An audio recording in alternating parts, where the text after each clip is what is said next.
வணக்கம். இலங்கை செய்திகளுடன் நான் நிரோஷன். விரிவான செய்திகளுக்கு முன் தலைப்புச் செய்திகள். எதிர்வரும் ஜனாதிபதி தேர்தலுக்கு முறை பலமுனை போட்டி, இன்னமும் வேட்பாளர்கள் அதிகரிக்கும் என்று தகவல்.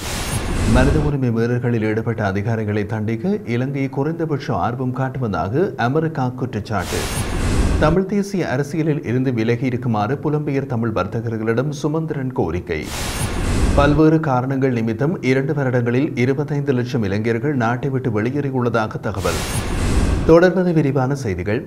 ஜனாதிபதி தேர்தலின் விறுவிறுப்பு நாளுக்கு நாள் அதிகரித்து வரும் நிலையில் இதில் போட்டியிட தீர்மானித்துள்ள வேட்பாளர்களின் எண்ணிக்கையும் அதிகரித்து வருகிறது.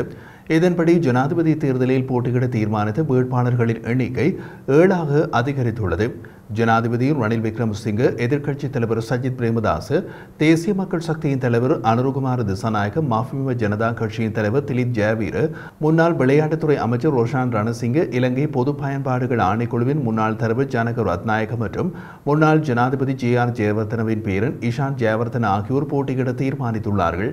இதனிடையே ஸ்ரீலங்கா சுதந்திர கட்சியின் பதில் தலைவரும் நீதித்துறை, சிறை விவகாரங்கள் மற்றும் அரசியலமைப்பு மறுசீரமைப்பு அமைச்சருமான கலாநிதி விஜயதாஸ் ராஜபக்சவை ஜனாதிபதி தேர்தலில் போட்டியிடுமாறு அந்த கட்சிகளால் அண்மையில் கோரிக்கை விடுக்கப்பட்டிருந்தது. இந்த விடயம் தொடர்பாக கருத்து தெரிவித்த அமைச்சர் விஜயதாஸ் ராஜபக்ச எதிர்வரும் சில வாரங்களில் கோரிக்கை தொடர்பான தனது முடிவினை அறிவிப்பதாகவும் தெரிவித்திருந்தார். ஸ்ரீலங்கா பொதுஜன பெரமுனவின் ஜனாதிபதி வேட்பாளர் குறித்து இதுவரை தீர்க்கமான முடிவுகள் எதுவும் எட்டப்படவில்லை.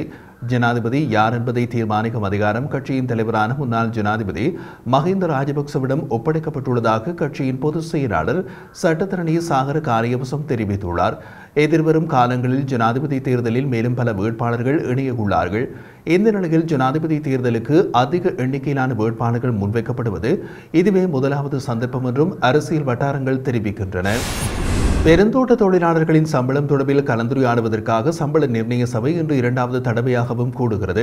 இன்று முற்பகல் தேயிலை தொழிலாளர்களுக்கான சம்பளம் தொடர்பிலும் பிற்பகல் 2 மணியளவில் ரப்பர் தொழிலாளர்களுக்கான சம்பளம் தொடர்பிலும் கலந்துரையாடப்படுகிறது. இறுதியாக கடந்த 10ஆம் தேதி சம்பள நிர்ணய சபை கூடிய அன்றைய தினம் பெருந்தோட்ட தொழிலாளர்களுக்கான சம்பளம் தொடர்பாக வாக்கெடுப்பை நடத்துவதற்கும் தீர்மானிக்கப்பட்டது. எனினும் முதலாளிமார் சம்பளம் குறித்த வாக்கெடுப்பை அன்றைய தினம் புறக்கணித்திருந்தது. இந்த நிலையில் இன்றைய தினம் பேச்சுவார்த்தை இடம்பெறவுள்ளதோடு வாக்கெடுப்பும் நடத்தப்படும் என்றும் தெரிவிக்கப்படுகிறது. பெருந்தோட்ட தொழிலாளர்களுக்கு நாளாந்த சம்பளமாக 2000 ரூபாவை வழங்க வேண்டும் என தொழிற்சங்கங்கள் யோசனை முன்வைத்துள்ள போதிலும் முதலாளிமார் சம்பளம் அதனை நிராகரித்து வருகிறது. இவ்வாறான பின்னணியில் இன்றைய தினம் முதலாளிமார் சம்பளம் பேச்சுவார்த்தையினை புறக்கணித்தால் தொழில் அமைச்சரினால் மற்றொரு தடவை சம்பள நிர்ணய சபையினை கூட்ட முடியும். அன்றைய கூட்டத்தையும் முதலாளிமார் சம்பளம் புறக்கணிக்குமாயின் பெருந்தோட்ட தொழிலாளர்களுக்கான வேதனத்தினை அறிவித்து தொழில் அமைச்சரினால் வர்த்தமானி அறிவித்தலை வெளியிட முடியும். மனித உரிமை மீறல்களில் ஈடுபட்டுள்ள அதிகாரிகளை அடையாளம் கண்டு தண்டனை வழங்குவதில் இலங்கை குறைந்தபட்ச நடவடிக்கை எடுத்துள்ளதாக குற்றம் சாட்டப்படுகிறது.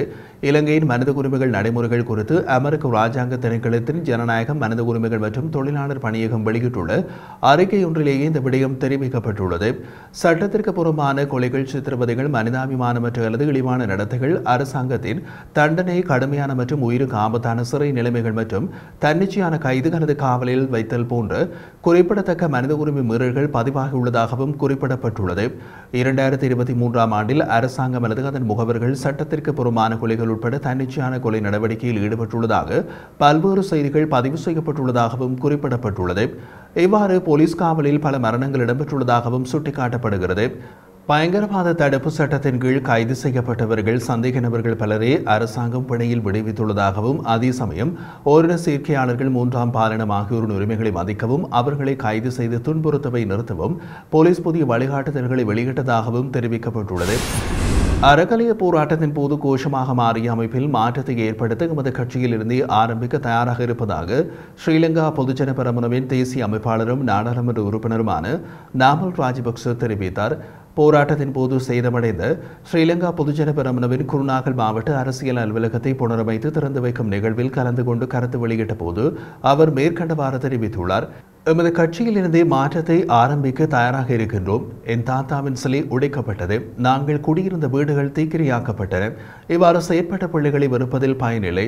அவர்கள் ஒரு குறிப்பிட்ட குழுவால் தூண்டப்பட்டார்கள். எனவே பெரியவர்களாகிய உங்கள் பொறுப்பு அந்த குழந்தைகளுக்கு யதார்த்தத்தை விளக்குவது. அவர்கள் உலகத்தை திறந்த மனதுடன் பார்க்க வேண்டும் என்றும் கூறியுள்ளார். தமிழ் தேசிய அரசியலில் இருந்து தயவு செய்து விலகியிருங்கள் என்று புலம்பெயர் தமிழ் வர்த்தகர்களிடம் நாடாளுமன்ற உறுப்பினர் எம்.ஏ. சுமந்திரன் கேட்டுக் கொண்டுள்ளார். தமிழ் ஊடகம் ஒன்றுக்கு வழங்கிய செவியில் தமிழரசுக் கட்சியின் தலைவர் தெரிவிக்காக நீங்களும் சிறிதரனும் நின்றபோது புலம்பெயர் தமிழ் வர்த்தகர் ஒருவர் கட்சி ஒன்றை வழங்குவதாக உங்களுடன் இருவருடனும் டீல் பேசினாரா என்று எழுப்பப்பட்ட கேள்விகளுக்கு பதிலளித்த போது சுமந்திரன் மேற்கண்டவாறு தெரிவித்துள்ளார்.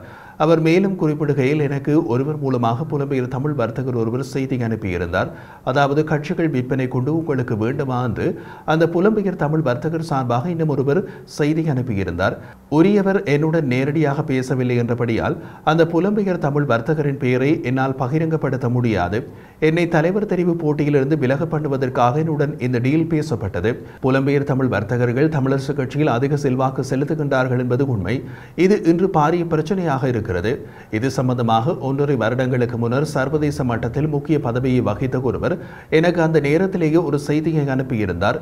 வடக்கிலும் அரசியலுக்குள் பணம் புகுந்து விட்டது. இது விரும்பத்தக்க விடயம் அல்ல. இதை பற்றி நீங்கள் கவனிக்க வேண்டும் என்று அவர் சொல்லியிருந்தார். இப்போது நான் பின்னால் திரும்பி பார்க்கின்ற போது பல விடயங்கள் அப்படி நடக்கின்றன போல் தான் தெரிகின்றது.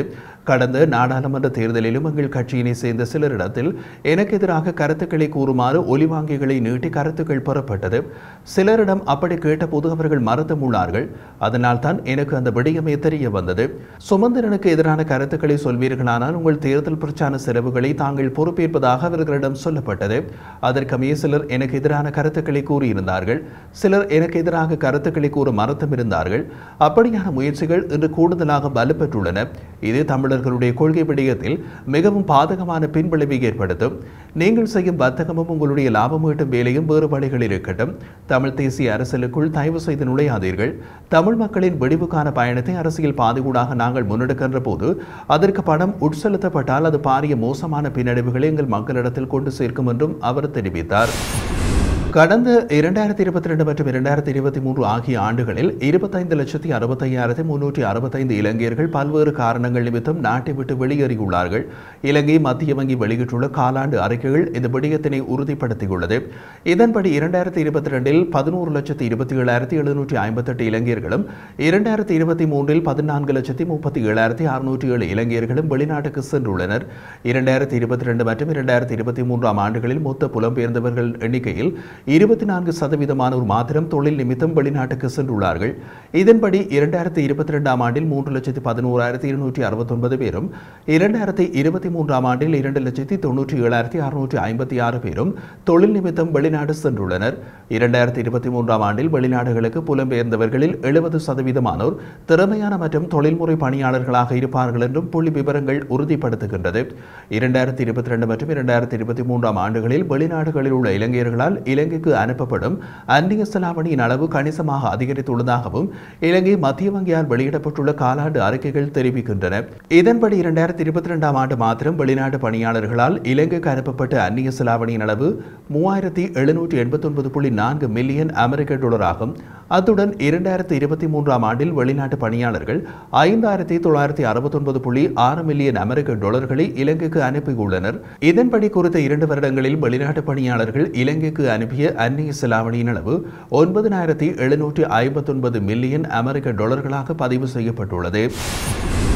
ஈரானிய ஜனாதிபதி இப்ராஹிம் ரைசி இலங்கை வரும் பின்னணியில் பாகிஸ்தானுக்கு அமெரிக்கா கடும் பொருளாதார தடைகள் குறித்த எச்சரிக்கையை விடுத்துள்ளது. இதன்படி ஈரானுடன் ஏதேனும் வணிக உடன்படிக்கை செய்து கொண்டால் பாரிய பொருளாதார தடைகள் விதிக்கப்படும் என பாகிஸ்தானுக்கு அமெரிக்கா எச்சரிக்கை விடுத்துள்ளது.